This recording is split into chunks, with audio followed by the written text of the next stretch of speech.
Bon dia, titis, bon dia, tastaolletes. Ja fa uns anys que un vestit així es va fer famós perquè aquesta foto va córrer com la pólvora per les xarxes i quasi que el món explota. Per què?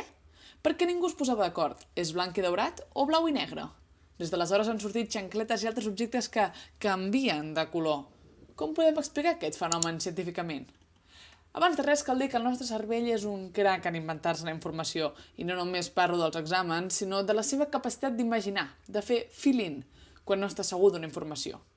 Per fer-ho més visual, imaginem que tenim aquests quadrats vermells, però el del mig no sabem de quin color és. El nostre cervell analitza l'entorn i decideix que, flop, que també serà vermell. Ale, hop! Nosaltres ni ho sabem, però som víctimes del nostre cervell que ens està enganyant. Mireu aquest efecte òptic, que ens ajudarà a entendre el tema del vestit. Tenim dos quadrats, A i B.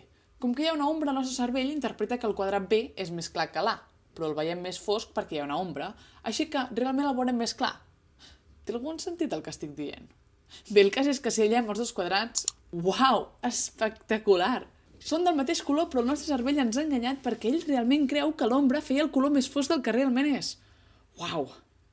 Aquest efecte s'anomena constància de color i és el que passa amb el vestit. En aquesta imatge hi falta context, així que el nostre cervell ha de decidir si la llum que està rebent és natural o artificial.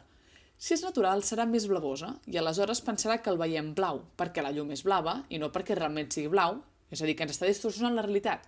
Així que farà que realment el veiem blanc i daurat. Si en canvi interpreta que la llum és artificial, una llum més aviat groguenca, decidirà que la realitat no és tan groc, sinó que la llum ens està mentint i el veurem blau i negre.